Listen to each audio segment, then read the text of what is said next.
Hi, welcome back. I'm going to finish reading If Your Name Was Changed at Ellis Island today.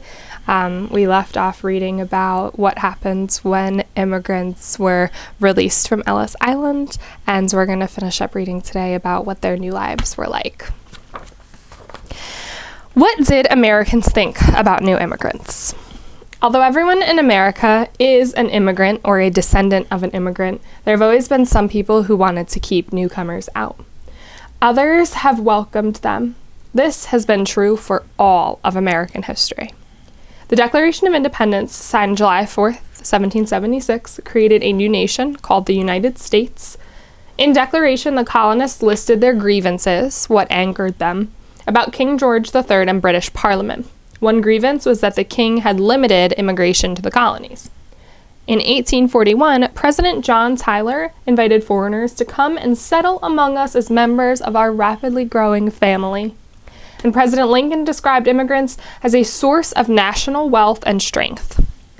In 1952, President Harry S. Truman vetoed a law that would have let people from Northern Europe enter more easily than other immigrants. He said the idea that those with English names were better people than Americans with Italian or Greek or Polish names is utterly unworthy of our traditions and ideals. But a dislike of immigrants began way before President Truman. By the mid-1800s, the Know Nothing Party was a strong anti-immigration political group that believed in keeping out all foreigners. They had begun a secret society. When anyone asked about the party, they answered, "I know nothing." And that's how they got their name. They forgot that their ancestors had been immigrants. As one historian wrote, they called their relatives who had come in the early years settlers or colonists. Everyone else was an immigrant.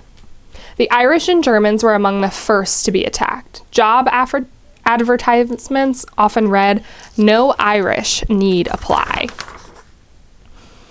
There was tremendous prejudice against Asian immigrants, Chinese and Japanese, particularly in California, where most of them had settled. In 1870, the U.S. Congress passed a law that said only white people and people of African descent could become citizens. Then in 1882, the government passed the Chinese Exclusion Act. This law made the Chinese the only group in the world at the time that could not freely come to America. They couldn't become citizens until 1943. By the end of the 19th century, most new immigrants were from Southern and Eastern Europe. Some groups wanted laws, like the Literacy Act, passed to keep them out. If you remember, we read about that. People had to know how to read in order to become be eligible to come into the country through Ellis Island. When World War I began, there was a great deal of anti-immigrant feeling in the country. Many people were taken from their homes, sent to Ellis Island, and then deported. After the war, in the 1920s, Congress passed laws that made it very difficult for new immigrants to come to America. At the time of World War II, America was fighting the Japanese and the Germans. President Roosevelt ordered most Japanese in America to be put in prison areas called internment camps. Even those born in America were rounded up. Nearly 50 years later, Congress recognized that the Japanese internment had been wrong, and the U.S. government agreed to pay those Japanese Americans for the loss of their homes and other properties. Today, thousands of new immigrants are coming to the United States, mostly from Asia and Latin America. These newcomers hope and dream the same dreams as earlier immigrants, a better life for themselves and their children. They are as courageous and as adventurous as the ones who came before them. And like earlier immigrants, they too face discrimination and prejudice as they struggle to become part of what President Tyler called the American family. What contributions have immigrants made?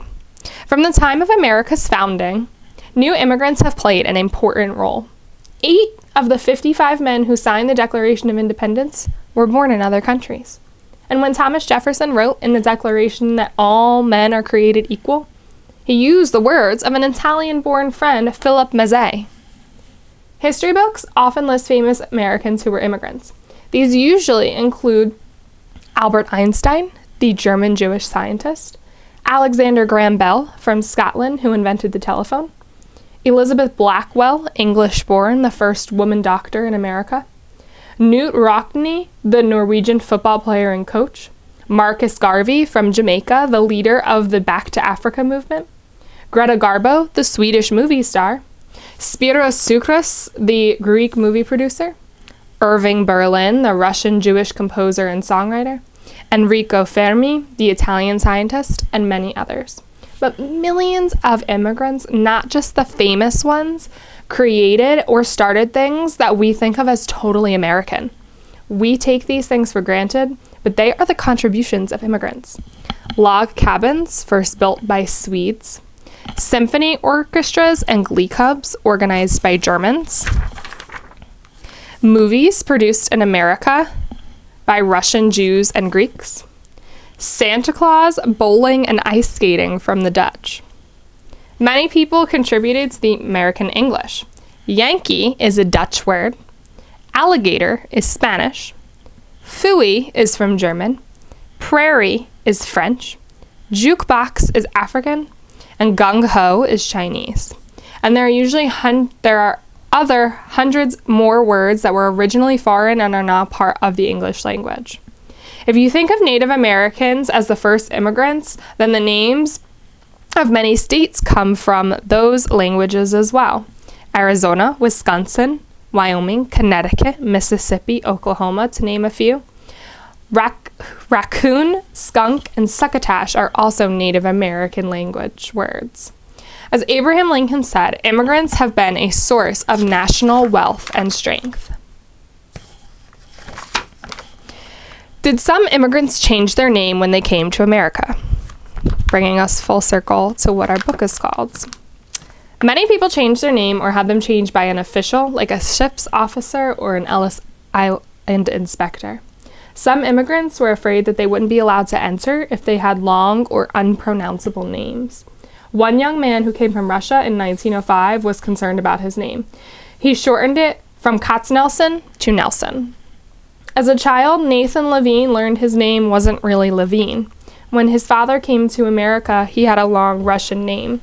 The immigration inspectors, Nathan was told, changed many Jewish names to Levine or Cohen. And so his father, Louis Nabokowski, became Louis Levine. One woman had worked on Ellis Island for the Hebrew Immigrant Aid Society, recalled how inspectors sometimes changed a person's name, often because of a misunderstanding. There is a story about one family that's got its name in an unusual way. When a family member arrived to this country, he explained that he was a yosem, which means orphan in Yiddish. The next thing he knew, his name was listed as Hosem.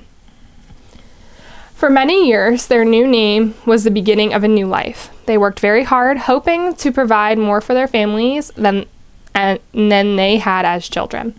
Their children became business people, athletes, teachers, doctors, construction workers, artists, lawyers, chefs, writers.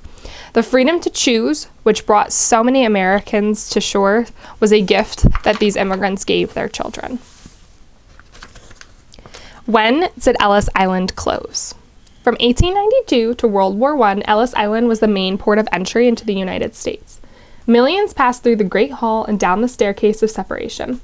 Millions made America their new home. When the war began in 1914, ships carrying immigrants stopped crossing the ocean. With the end of the war 4 years later, immigrants began arriving again.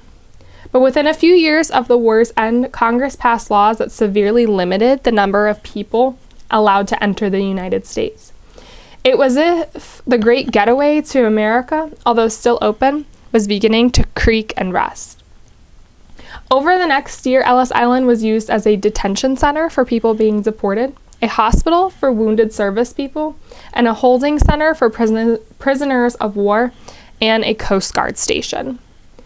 Buildings not used began to decay. Weeds rapidly spread. In 1954, Ellis Island, the place of so much happiness and so many tears, was closed. In 1965, the island was turned to the National Park Service. 17 years later, workers began to restore the main building to what it had looked like when thousands of people passed through its halls daily. In the summer of 1990, Ellis Island reopened as an immigration museum. At the end of the museum, the Ellis Island story is told in film, tape, and at the museum. The Ellis Island story is told on film, tape, and many other exhibits. In the first floor baggage room, you can see the actual steamer trunks, suitcases, and baskets that immigrants brought with them so many years ago. Landing cards, passports, and ship's manifest lists are on exhibit. You can walk up the stairs, as millions of immigrants did, to the Great Hall, and then down the staircase of separation. It is estimated that nearly 1 out of every 2 Americans has a relative who passed through Ellis Island. Outside is a great seawall that lists the name of some immigrant families, from Abrahamson to Zizek. It is the Ellis Island Wall of Honor, built with the contributions of Americans from many backgrounds. As I was saying when I started reading this is near and dear to my heart because I grew up near New York City and I have visited both the Statue of Liberty and Ellis Island, and my mother's father's name is on that Ellis Island Wall of Fame. So I hope you enjoyed listening to this, and I will see you back when school's in session.